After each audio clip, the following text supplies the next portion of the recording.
search party to start the search with them. But unfortunately, you are late to the meeting point. You have to find them by yourself, but you pretty quickly you get lost in the forest, and that's when the things take nightmarish turn, and you have to figure out how to get out of the woods.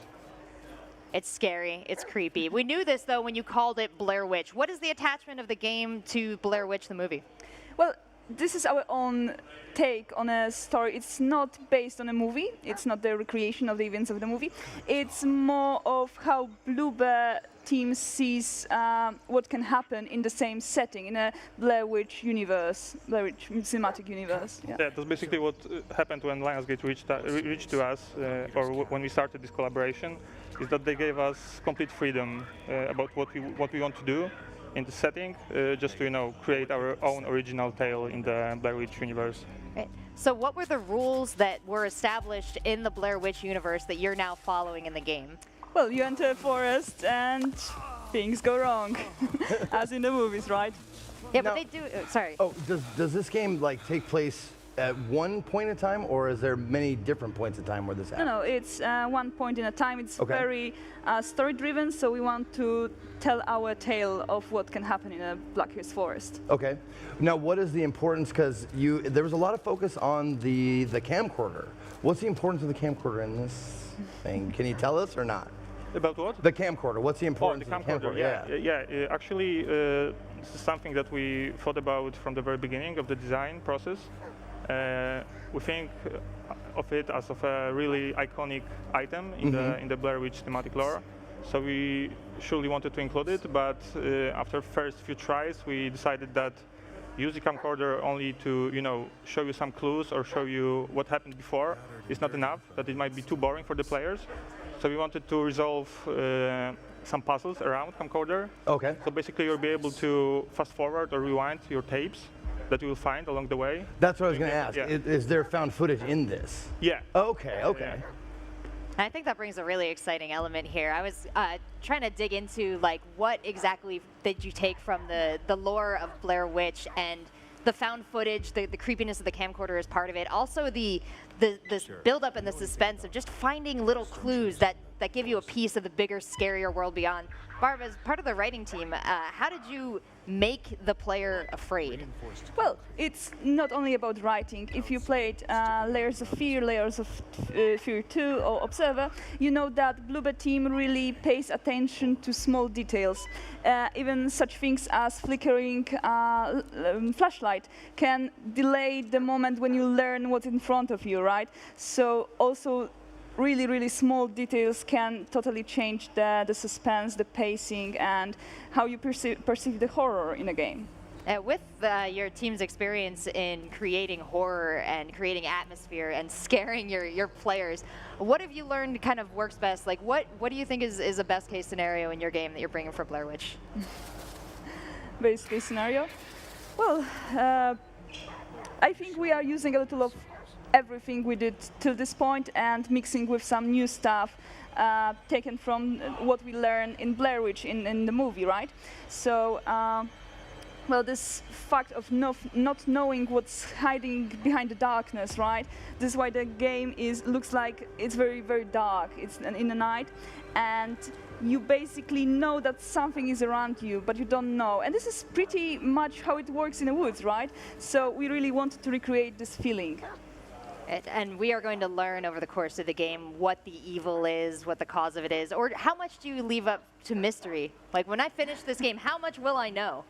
Well, you will know a little more, but without spoilers. Yeah. We can't tell you everything, right? Because then it wouldn't be a mystery. Sure, don't tell me what I'll know, but I will know why the evil is here. Maybe I'll know what happens. Oh, you will know if you pay enough attention. more. Yeah. And I'm going to know that Bullet is fine. Bullet's going to survive. Bullet is actually telling the story. Speaking of that, It's the narrator, Yeah, right? Bullet's the narrator. while watching this, I see the protagonist, the main character, talking to the dog. Yeah. Now, does the dog play a mechanical role in the game? Yeah, I mean, he plays two significant roles, one of which is gameplay, the second one is story that maybe Basia will tell you more about later. Gameplay-wise, he's basically your best tool to find your way in the forest. Bullet was also a really huge challenge for us when creating the game, because this is our first attempt to create a fully fledged like AI that's Yeah, I'd imagine, acts on yeah. itself. So it was a really tough challenge, but I think we worked it out somehow. And basically, thanks to your bond with Bullet, because he's your dog, but he's also your like really best friend. You'll be able to give him some commands, like steer him in a right direction. Sure. But he's also gonna have like mind of his own. So basically, even if you don't do this, he's also gonna try to help you. Right. Well, I'm glad you didn't use my dog. 'Cause my dog.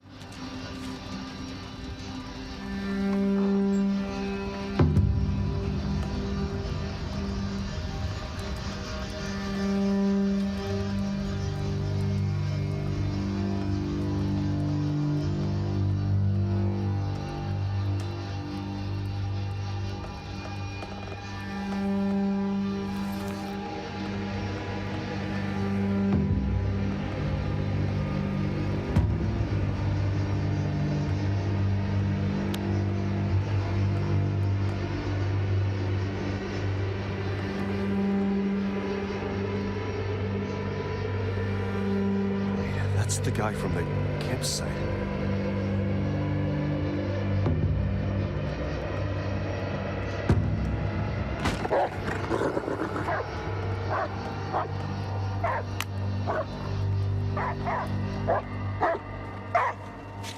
Shh, shh, shh. Quiet, boy.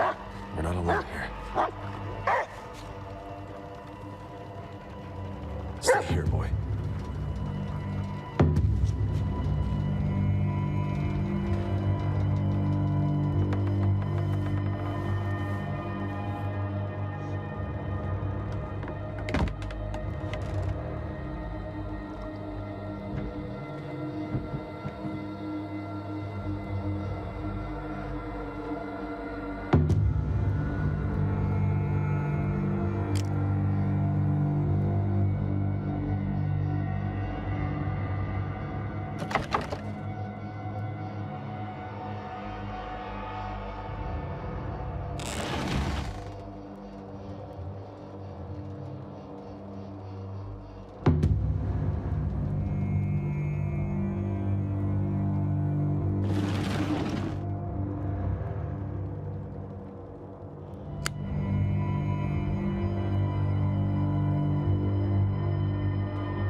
That in this game?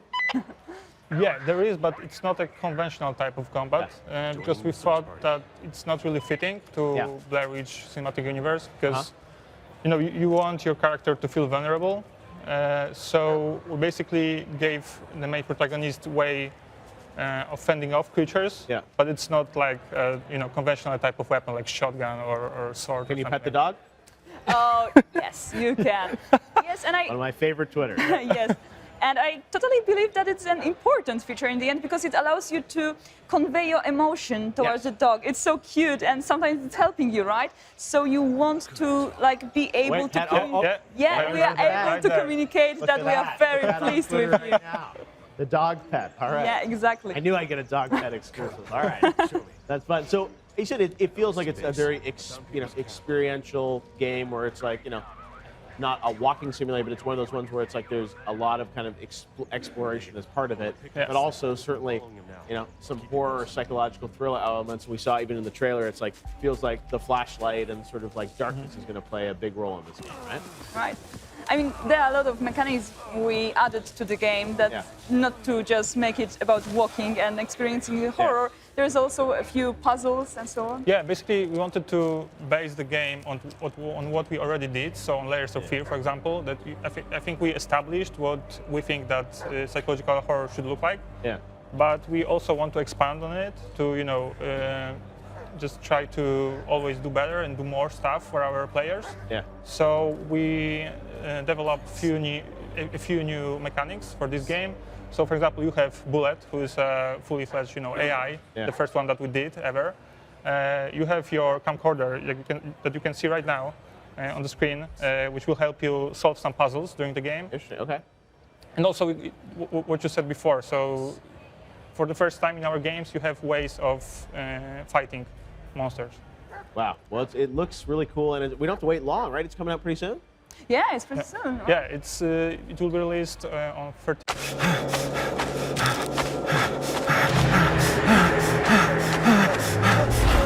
Oh, shit.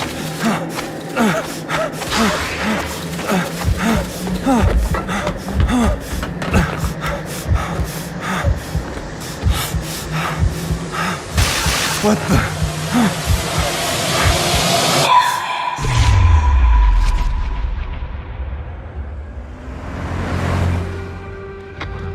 Peter Shannon, a 9-year-old boy, went missing on Saturday.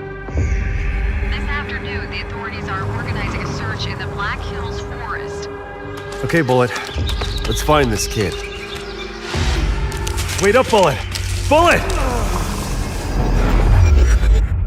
Where am I?